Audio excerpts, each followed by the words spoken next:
Good afternoon, all. Thank you for waiting with us. We are happy to welcome you to this afternoon's press conference with Prime Minister Leah Motley. The Prime Minister will be addressing the nation on several matters. With us today, we have members of the media who are present both physically and virtually. They will be invited after the Prime Minister's briefing to ask a few questions based on the press conference. So without further ado, I will turn it over to the Prime Minister and she will begin her address. Thank you very much, Alex. Good afternoon to all Barbadians. Good afternoon to members of the media. Thank you for joining us here at Ilaro Court this afternoon. I wanted a chance to just have a discussion with a few matters with you and to make one or two announcements, but to have some discussions with Barbadians, because the truth is the world in which we live, as I keep saying, is an extremely challenging place, and the volatility of everything from actions to prices is hurting all of our heads. But this government from the very beginning has tried to be able to do what we can to shield Barbadians at this very difficult moment in the world's affairs. In March, when I addressed the country through the budget parliament, brought the parliament the benefit of the budget speech, I indicated then that we would look again at the issue of the capping of the value-added tax, which we linked to the question of a price of crude oil at $80 a barrel.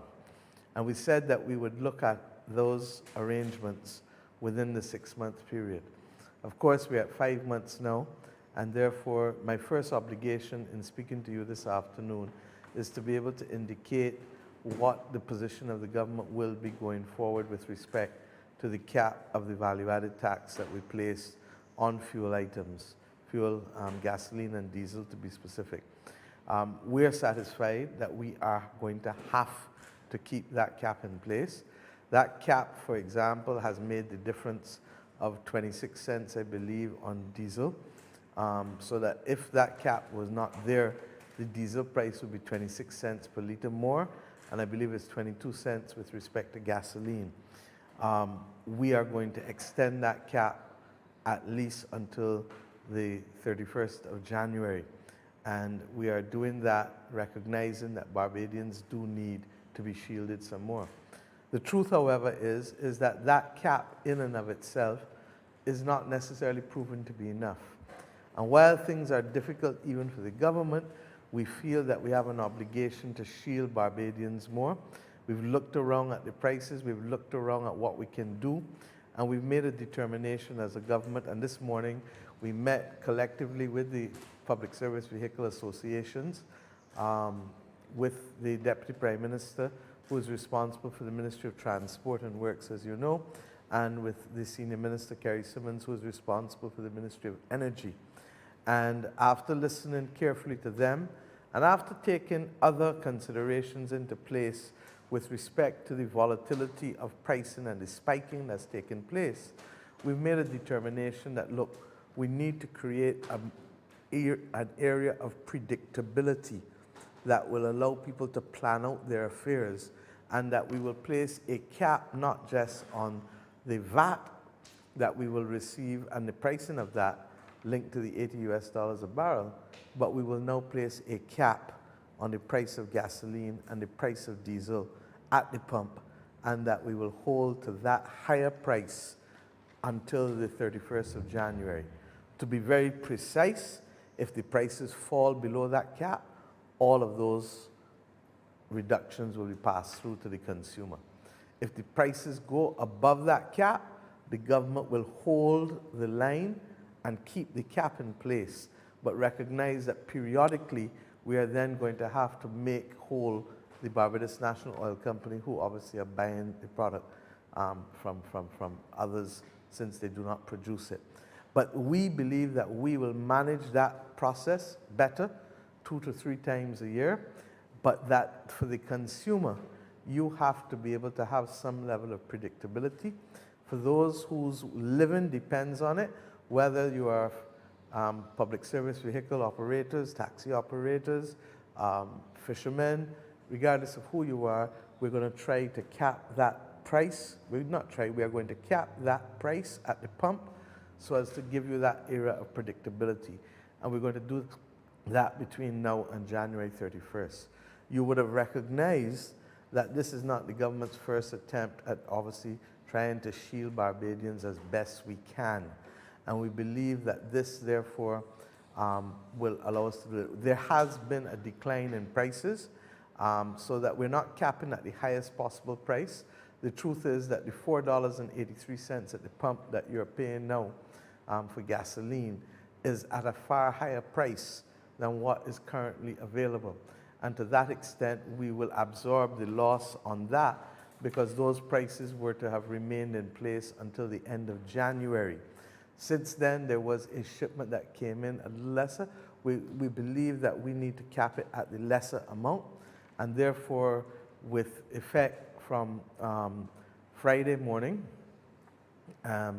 we will have the price of gasoline at the pump capped at the price of $4.48 per liter, and with respect to diesel at $4.03 per liter. That is therefore going to represent a reduction in pricing with respect to both items from where they currently are.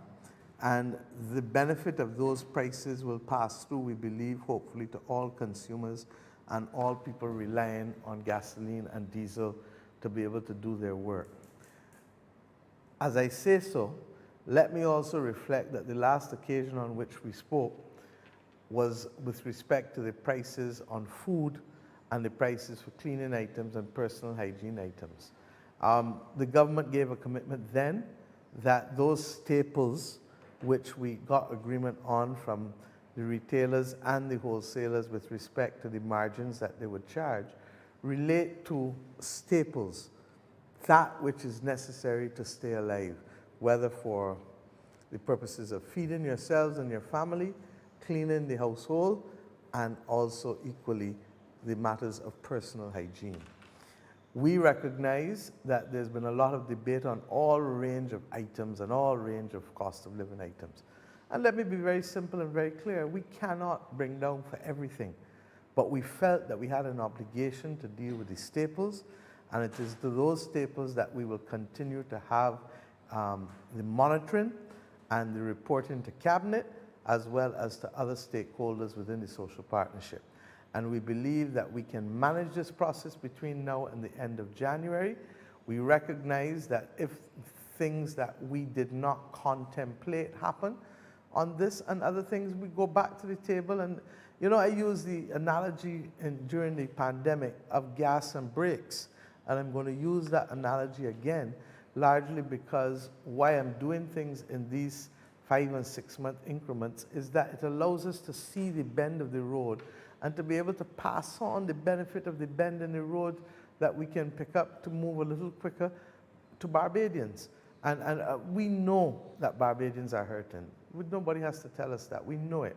And we engage with Barbadians on a daily basis, but we believe that wherever we can pass on and do things, we will do it. We're also equally conscious that we live in a world in which much is happening that is not subject to our control. When this year started, we did not expect a war between Russia and Ukraine and the extent to which that would have had an impact on fuel and food prices. But equally, in the last month or so, we've seen that food prices and the market has settled a lot once there was a determination that they could try to bring grain out of Ukraine. And ironically, as we saw in the newspaper yesterday, that it was a Barbadian flagship that literally became the first to do what had to be done there. Similarly, as we speak today, it was enough for the world to contemplate the consequences of the Speaker of the House's visit to Taiwan last week, Nancy Pelosi's visit. But in spite of that now, and in spite of the show of strength that the Chinese have put up, there's a bipartisan congressional visit in Taiwan again this week. And we don't know what the consequences of that may well be. So that the world in which we live is extremely volatile.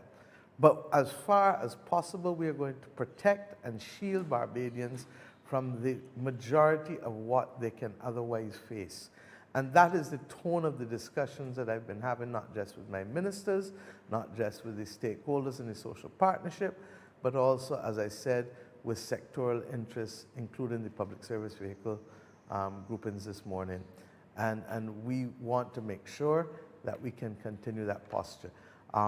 As I said, the VAT on the capping of the VAT on the gasoline and fuel, that 26 cents per liter for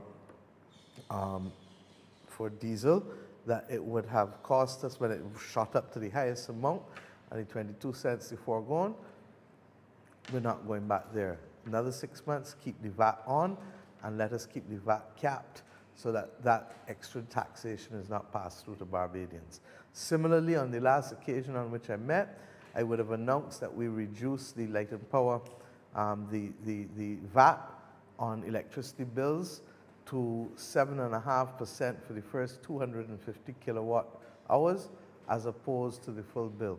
And these are the kinds of things that we will continue to do to tweak and to make sure that we can make Barbadians more comfortable.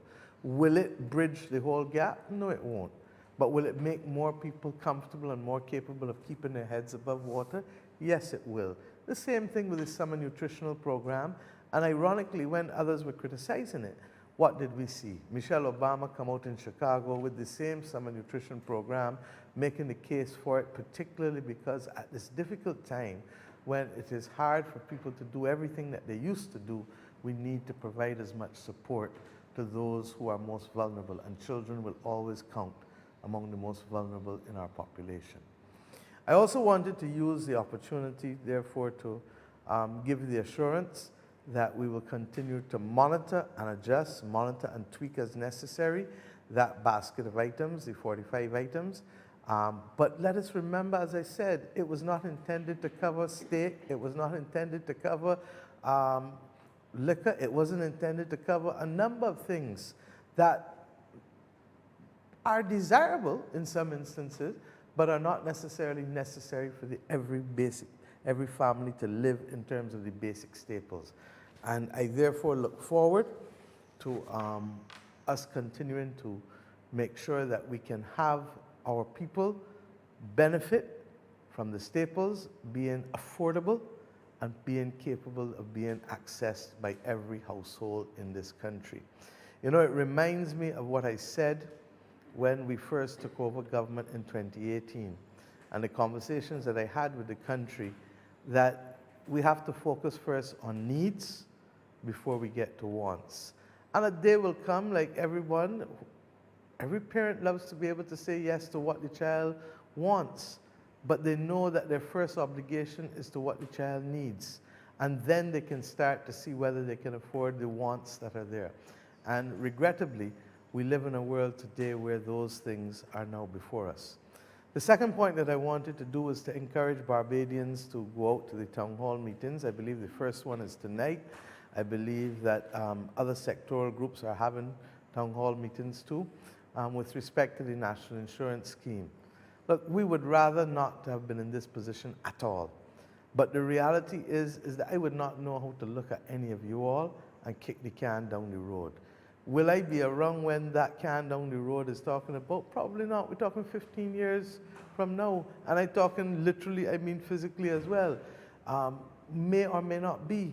But that does not absolve us from the responsibility of making sure that Barbadians get the benefit of taking the decisions as early as possible, and decisions that are more palatable because they've taken it early enough. We all know that if you leave a condition to when it reaches stage 3 or stage 4 cancer, that the prognosis is not good. We all know that if you, as a diabetic, leave a sore foot to the point where it goes beyond the toe to the ankle, that you may end up with sepsis and not even just losing it from the leg or the hip. So that we are giving Barbadians the opportunity. As I said, we are not in any way in crisis. We have enough to cover what we need to cover. But if you don't plan for the second half of the 2030s now, then whatever decisions we have to take as a country will be far, far, far more difficult. And there's some countries who have chosen not to plan, but that is not our way, and long may this approach be the correct approach, because we can't keep kicking things down the road. If I may say, and the director of the National Insurance Scheme, She has only been there for about 4 months, so that she has the perfect opportunity now to be able to come in and get the new systems correct. The board is a relatively, the chairman is a relatively new chairman and relatively new deputy chair, and they too also have the opportunity to get things right in terms of many of the suggestions that Barbadians are already making to how the system can be improved. And a lot of it makes sense, but we have now this dedicated focus, and I'm asking as many people to participate as possible, such that by the end of the month, when all of the details and recommendations come back to us, we're in a position to make decisions and also lay out a framework for monitoring over the next 12 to 15 years to allow the country to adapt and fix, to test and fix as necessary. The last thing that I'd like to address this afternoon relates to the Auditor General's report. And you know, I perhaps need to repeat what I tell my members of cabinet all the time. You know, politics is the art of repetition, and sometimes you have to repeat and repeat and repeat and repeat. And Minister Ryan Strachan would have already told the country a couple of weeks ago that the government would have been responding to that report. And clearly, if you're going to respond to a report that is substantive like that, you can't do so from the top of your head. First thing. Secondly, the person who is to respond to it is the Director of Finance and Economic Affairs, who in fact has been on leave, and perhaps I should say he should have been on leave, because I seem to have seen him more often in the last few weeks than I ought to see somebody who is on leave. But suffice it to say that he has been able to garner all the responses from the various departments and with a covering letter, and I would anticipate that that letter and those responses will go down to be laid digitally in our Parliament sometime between tomorrow and Wednesday. But I want to also reinforce in people's minds and to give the public and the wider public outside of Barbados who may feel that we are doing things that are the subject of corruption or improperly or whatever, that this is not a case of this. Look, Barbados moved from a cash to an accrual system in title, in name, as far back as 2007 under Owen Arthur as Prime Minister and Minister of Finance. The truth is that we've never made that transition, never. And that has been at the source of a lot of the difficulties that you see and a lot of the commentary that we also see in the Auditor General's report. Is that the only thing that's wrong? No, it isn't. But that is responsible for a large number of the problems that we have. And we've never properly adjusted to accrual accounting. For me, accounting is as complex as somebody else might say law is for them. But the bottom line is that let's take the National Insurance Scheme's accounts that have not been filed for years. When we drill down, it came down to the fact that at the core of it in the year 2014 and those areas around there, that there were some issues pertaining to accrual that could not therefore be properly recorded. And a lot of it relates to the fact that the definition of accrual, unlike cash, is when the contract and the liability is causing the amount to be due. So the systems that we had, quite frankly, were never ready to make that transition. And we are now trying to do our best to make sure that the country can honor its commitment to move to those areas. And the biggest possible example of it is this. The IMF program, in spite of that shift to accrual accounting, the IMF program is not done on the basis of accrual accounting. The IMF program is done on the basis of cash accounting because of the difficulties in our system of being able to record all the liabilities and all the issues with respect to that. Now, if this was a case of corruption, I would tell you straight off, it's corruption that we're dealing with. And whenever that is the case, I'm going to tell you straight off, that is what we're dealing with. But this is a case of accounting standards. And it may well be, I mean, the standards as to, and I was joking with you, Maria, before the press briefing, but perhaps I need to say it again. The standards as to, should your dress be X inches below your knee? Should it be Y inches above your knee? That doesn't mean that the person in any way is bearing their body, but it does mean that they're not meeting the standards that were set for what was supposed to be there. So I think that you will find that we will deal with that. But let's also go further. A government, as we have been, that has passed the Public Finance Management Act as one of its first actions. And in that Public Finance Management Act, we did a couple things.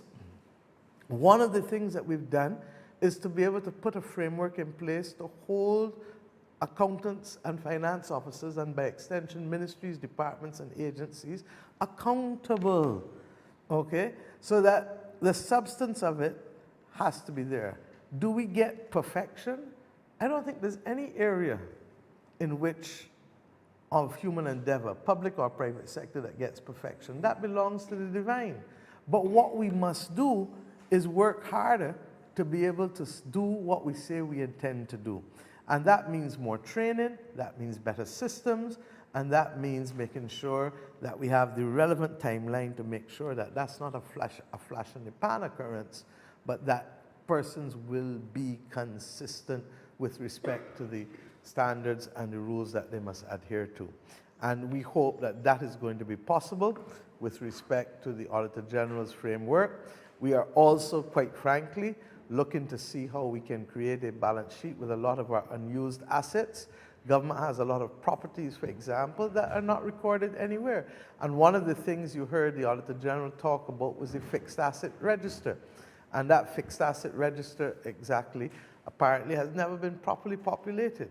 So we will proceed on these things, but be of good cheer and know that this is a government that responds, and as a result, as Minister Strawn had promised, that report coming from the Ministry of Finance and Economic Affairs under the cover of the letter of the Director of Finance and Economic Affairs, who, by the way, is the officer in whom most of these powers are vested to do and to be responsible for accountability under the Public Finance Management Act, that those things will be answered and that the government has nothing to hide. I hope, therefore, that I've been able this afternoon, in the context of those 4 matters or so, to be able to lay to rest concerns that people may have. May I also say that it is important for me also to allow Barbadians to appreciate that, look, we got your back. It may not always be as fulsome as I would like, but it is as much as we can do. And whenever we can do it, I can pause and then be able to bring the relief, or to tell you, look, we can do this for X amount of time or Y amount of time in order for you to catch yourself and to go forward. And I think the most important thing is that constant, frank communication that happens in every family. And right now, we are one big family trying to maneuver and navigate a very difficult and complex world. But together, as we said during the pandemic, as we said when we went in the IMF program, as we said on so many other occasions, even in dealing with the gun violence and the other things, little by little, we are going to get there. But we must do so as far as possible together. So at this stage, I'll pause and ask if there are any questions, please. Thank you. I'm not sure who's here and how many houses are represented, but let's start. Thank you. Yeah. Just make sure they're picking up the volume, the audio right. Great. Hi, good afternoon, Prime Minister Ranbet from Barbados in here. There's some concerns raised that both the BLP and the DLP governments have used the NAS as its own piggy bank, and there have been calls for government to distance itself and not to use the NAS funds for its own personal to managing the government. Just wanted your response. But it sounds like a sexy question, doesn't it? And it sounds like a sexy question because it's a sexy allegation. And let's get down to brass tacks. The bottom line is that the pension funds and the NIS funds represent a pool of savings. If they did not do anything with it, it means that they would not be able to earn from the savings. Remember that their income is not only contribution income for what you pay in, but it is also investment returns. And therefore, you only have so many things that you can invest in. To assume that a social security system is going to have a pot of savings, a pool of savings, that is not going to help to build out schools in a country. That's not going to help to build out an airport in a country. That's not going to help to build out the health systems in a country, is to assume first and foremost that there's somebody else's system and country that you're going to build out. Because if you don't invest, what are you going to get back? You're going to get back no returns, and $100 30 years ago is not $100 today, is it? So it can't do what it can do otherwise 30 years ago. So you've got to be able to invest. The question then is, who best and how best do you invest? Now, I think that there's a legitimate case for saying that the level of diversification is perhaps not sufficient, and that we need to have more investments than just simply government investments. But at the same time, who is the most certain bet in a small state? More often than not, people know that when a government owes them, they're going to get paid from a government even before a private sector investment, because some private sector investments will do what? Succeed, and some will fail abysmally. So that's why you have different categories of investments in terms of whether it is bonds, whether it is treasury bills as short term, whether it is real estate investments, etc. I think that one of the things that we also have to do, apart from looking at the difference between government and private sector, is also looking to see what needs to be invested outside of Barbados. There used to be a time when we used to do more investments outside of our country. That's not happening in the same way, regrettably, for some time now. And we've said to them that they do need to resume some external investments, not only to have investments coming back to us with foreign exchange, but also, if a hurricane hits Barbados tomorrow, what's going to happen? And it really decimates the country. So that you really need, as the old people would tell you, not to put all your eggs in one basket. Now, and I've heard all of the comments on all the kinds of things that the Dems put it in or the Bs put it in. 95, 99% of the investments made by successive governments in Barbados have been used to build out for the benefit of the people. In fact, the ones that may have gone bellied up are more private sector investments than government investments. Now, the problem with the debt restructuring clearly was that obviously if you inherited a situation where the NIS was owed $469 million from central government and state-owned enterprises because no contributions were paid for years, and the fact that the NIS did help government finance, not just on the basis of projects, but just general budgetary financing, that because Barbados was so indebted, there would have been issues. But even with all of that, you have heard the actuary and everyone say that the debt restructuring has only taken away from the solvency of the fund by 3 years. So what does that tell you? That the issues are broader and deeper and more structural than are being said. But as I said at the beginning, it sounds sexy to put it in terms of Bs or Ds.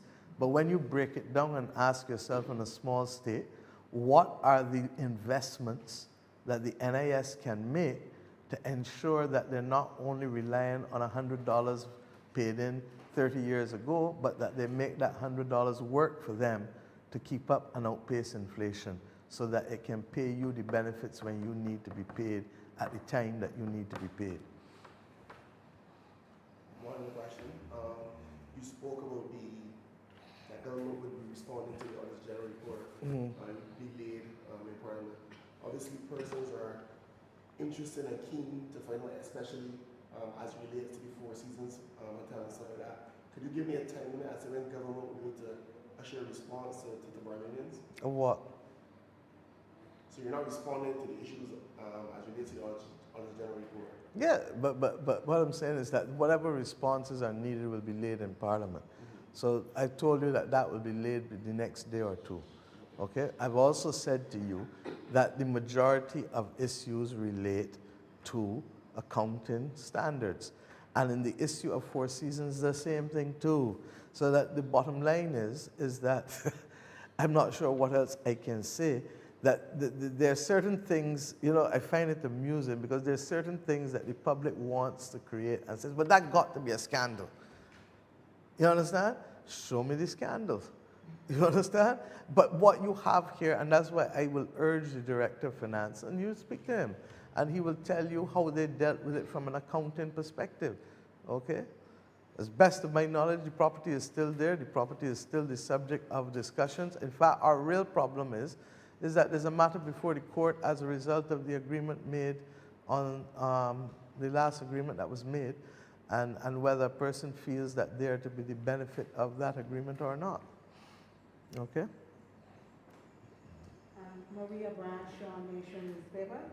I'm sure that the public will welcome your announcement on the capping of the gas At the pump. at the pump. Yeah. Can you tell us what kind of losses government is incurring as a result of this? No, because it depends on where the prices go. But suffice it to say, at the end of the 6-month period, I will tell you, because what we've effectively said is that we will have to carry the cost of that subsidy. If the prices drop, the pass-through goes immediately to the consumer. If the prices go above, already I know, for example, that in this month, I could lose probably about $3 million for just this last pricing because of the 483 to the 448 and the $4.03 for diesel. But the prices may continue on a downward trajectory between now and January, in which case there are no more losses. Or the prices may spike again. Our key is to make sure that the spikes don't take place to hurt Bajans in a way that was really not there. And you and I both know that when prices go up, how often you see them come back down?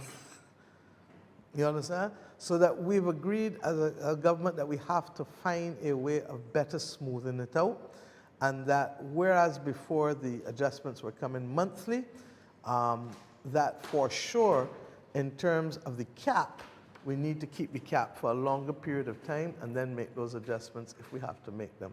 I hope that we don't, and I'm reasonably satisfied that that we are in a position to carry what we need to carry within a 6-month period, hence the decision that we're making. But equally, I am fooling a fella. If China and Taiwan start to rise up, or China and the US, or other things that you and I haven't even started to think about yet start to happen, well then we're going to come back to the table. And the key in all of this is that I am going to be frank with the population on all of these issues. In the same way, Maria, that if you got a problem home at you, you will call in your daughter and your granddaughter and all of them and say, look, this is what we're facing as a family. You understand? I wanted to do X, Y, Z, but I got to do A, B, C. But hold tight, because I might be able to get back to X, Y, Z in 2-3 months' time. And that's the kind of relationship that we need now. And why? If you are steering a ship in choppy waters, or a boat in choppy waters, what do you have to do? You got to literally ride the waves sometimes and move through. And all I'm saying is that, look, we're watching this thing very careful. We're living in an instantaneous world and many things. The easiest thing for me to do is to come and be able to talk with people and to hear from people. But to say that we're just going to wait till the 31st of August because the Ministry of Energy announced the price and said it was for the month of August, when I know people are hurting, and when I listened to people this morning, and when I listened to people on the weekend and last week, I said, no, let us make the changes. The reason why it is effective Friday is because we have to go through the statutory instrument, and we have to make sure that the marketers and dealers and whoever have the time to do what they need to do. And we will hold this price for Barbadians for the next, whatever time it is between now and the 31st of January. And then we review again. In March, I told you that the cap would be reviewed in 6 months' time. I'm actually reviewing it in 5 months' time, and the review is, it stays in place, okay? But those things that I can't do, I can equally tell you I can't do. I'm not David Copperfield, nor do I want to be. I'm not a magician, okay? But we want to do the best because there's a point beyond which Bajans can't take no more. And we feel it, and we need to know. And we said it to the international community. I mean, these are the battles that I fight in internationally. And when you tell me to hold to a debt to GDP ratio of 60%, I say, look, I can lose weight at £6 a week, £4 a week, or £3 a week. I losing weight still. So why make me lose at 6 when the body can't withstand it? Okay, and these are the kinds of discussions that we're framing internationally to be able to make the kinds of things. Similarly, don't make me borrow at 9 and 10 and 11% when one ain't caused the problem that I got with water. It caused the problem with climate crisis. So let me borrow at 2% and 3% because it makes a huge difference. If you go in and paying credit card interest, that compounded as compared to a susu that you in that in charge you no interest, you feel the difference. So the cost of capital is also important. So these are the battles that we are fighting to hopefully give us a little more elbow room to respond to protect Bajans. Do you know if government has done an analysis to determine how feasible or how beneficial it is to continue to have the raw tax at the top, so to speak, as opposed to the old system? Is it more beneficial to the public? Yeah. Has the analysis been undertaken? The new system makes sense because it does not allow for the level of delinquency, but it also allows for people to pay according to what they're using, okay? And therefore those people who don't use the road a lot and who are not putting the pressure on the road will obviously pay less than those who on the road 24/7 up and down, okay? So we've tried to be equitable. Look, the next few years, I don't know how to say it. The next few years are going to be difficult, and we can't divorce ourselves from the rest of the world. But equally, we have a Barbadian way. There are other countries out there that don't pay no school fees for children at university. There are other countries out there that don't provide no polyclinics to be able to provide the kind of health care that we provide in. There are other countries out there that ain't call the private sector and the labor movement in place and say, look, how are we going to shield Bajans on the 45 or so staples? There are other countries out there who've done things differently. And I'm not pretending that their way or this is our way. And we do this because on 166 square miles, we got to live together. And a little with content, yes, may be great gain, but it is also necessary to make sure that you don't get that high disparity between who got and who don't got, and then people literally running from about here because there's nothing available for them in terms of opportunities or in terms of capacity to eat or to serve and deal with their families. We have a different approach. It does not mean that the rain ain't gonna fall or the thunder ain't gonna crack. But when it does, the most important words are what? Solidarity, which is a fancy word for togetherness, and fairness, justice, fairness. The smallest child knows what is fair.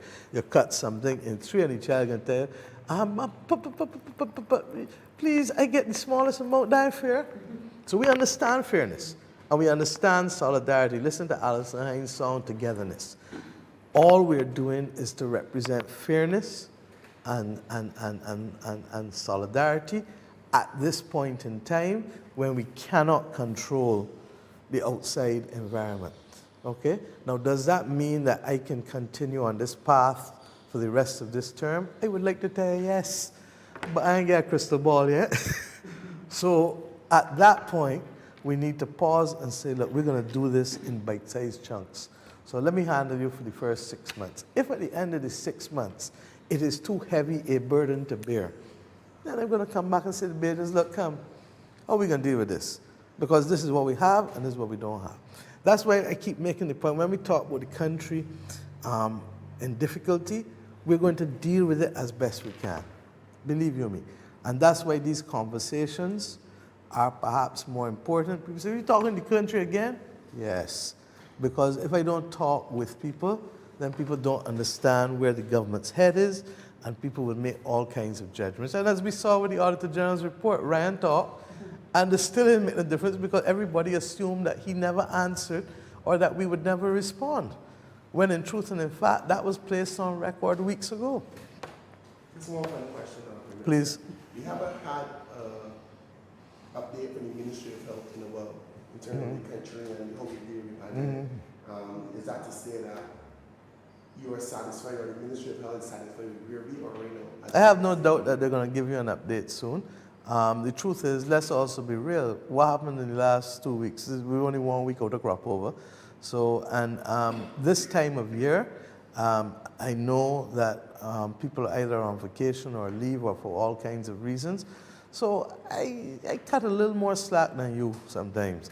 And the truth is that I'm not so sure that there's any merit in a daily update anymore on COVID when the whole world has gone beyond that. Now, does that mean that COVID is not a problem? No, it doesn't. COVID is still with us.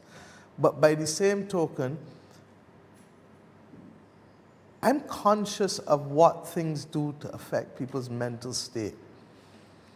You know, I open bills one day a month. You understand what I'm telling you?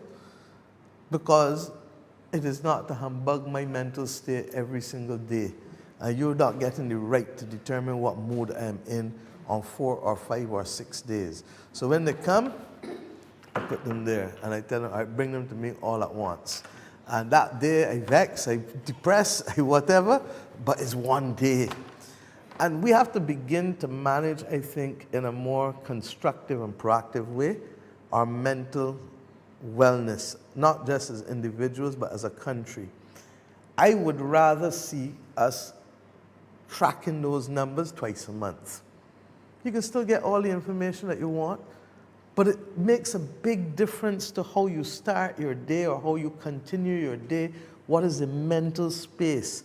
You know that, Maria, you hear me say all the time when people talking about me or attacking or whatever, I say, don't leave out space in my head to nobody. And I say that deliberately because if you lease out the space, it is time and effort taken away from doing something else that is productive and positive. And I almost feel that in the same way that we are talking to each other about how we can manage chronic NCDs more effectively, that I've said to the Ministry of Health, I want to hear from them how we can manage mental wellness more effective. Because if I am a young person, all I see is gloom and doom, gloom and doom, gloom and doom, what are you going to do? Start to take it on. And these are the things that I want. There was a young lady from Haiti, who came to present a book to me last week on girls can climb mountains and move mountains. And I said to the others, in my view, make a request to brass tacks and see if they would take the young lady. Why? Because one of the most difficult things, we just came out of a month when we saw the young lady on Bush Hill be killed. And then the older lady who, for doing nothing other than selling papers, be attacked and ultimately killed. And I feel that we need to spend more time dealing with some of these social issues that are affecting how families can stay together or raise their children. The notion that somebody can do something for a snack box is so offensive that I can't even begin to put it in place. But regrettably, that is the reality for some. And we need to be able to show them how to negotiate their ways around those things rather than simply accepting that they have to be a victim to somebody else. So, in short, I'm sure that the Ministry of Health will speak to you soon, but I genuinely feel that our focus on that and nothing else is hurting the country. It's also one of the things that I've said in terms of the public sector and the private sector, that we need to get back into full work mode. And regrettably, there is still some post-traumatic stress disorder as it relates to COVID in place. At the same time, we have persons still dying, and some of our elderly. And I really would want to see, and I've said this to the Ministry of Health, some public service announcements that remind and encourage people, please, if you have an elderly person at home, don't wait until they're coughing too much, or don't wait until they can get them tested early and get them into the system early enough. Dr. Ford has said over and over and over, the earlier they come in, the better chances they have of being able to survive the particular condition. And we've seen it. We've seen some people in their late 90s go home with COVID. Recover from COVID, sorry. And it just, to my mind, speaks to how early we intervene into the condition.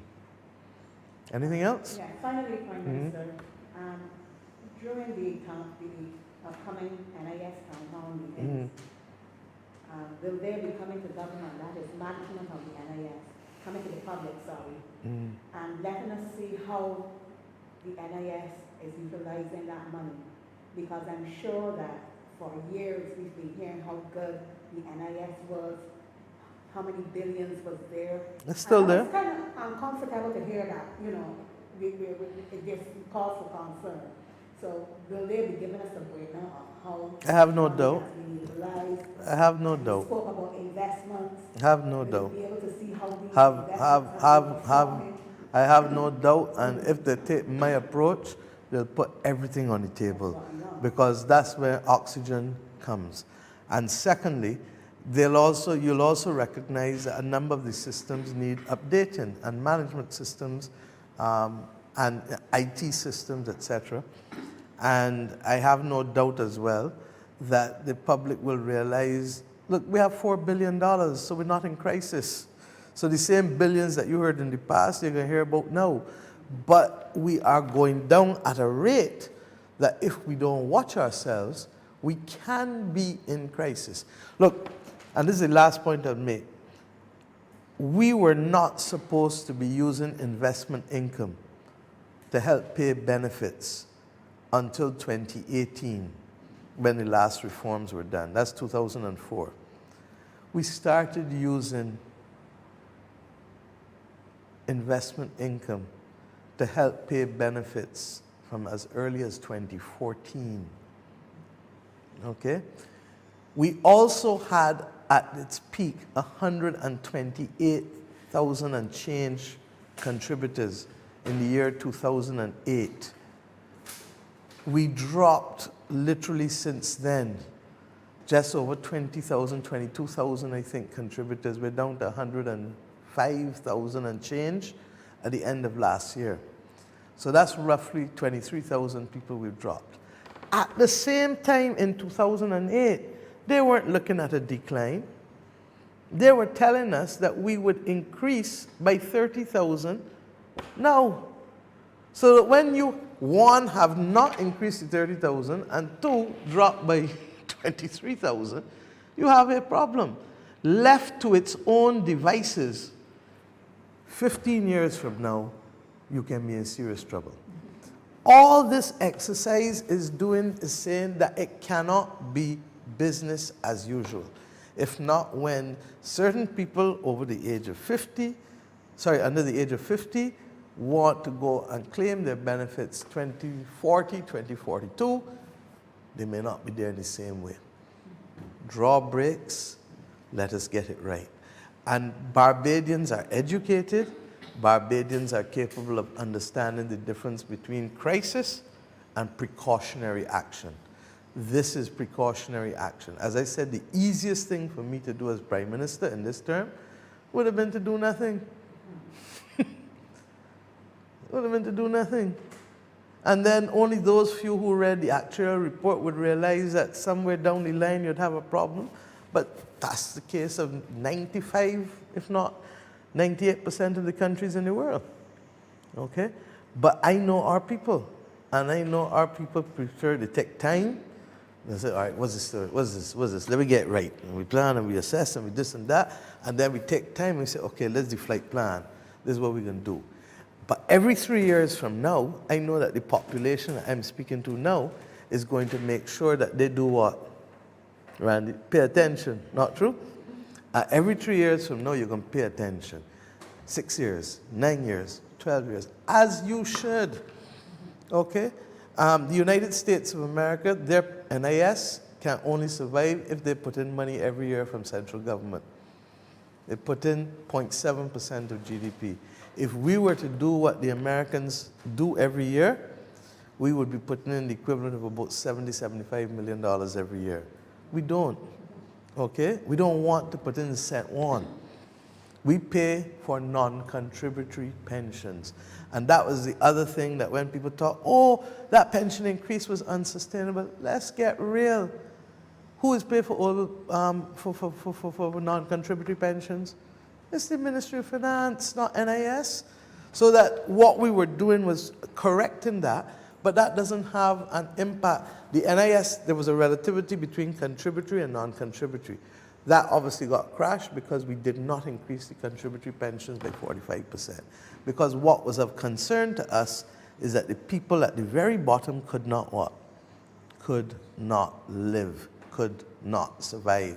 And it is a cost absorbed by central government, not the National Insurance Scheme. Okay? So I hope that members of the media will help us, as I said, in some of these stories. And not every story can be sexy. Some of them just have to be just straight old facts and plodding. Okay? But with press conferences like this, we can make it even more interesting. Any other questions? You good then? Working until 72. Sorry? I don't know. I waiting to hear what Beijing said. I am as interested as you in listening to these town hall meetings. I know that there are going to be some people who are going to be angry. There are going to be some people who are going to be constructive. There are going to be some people who are going to say, I opt to know.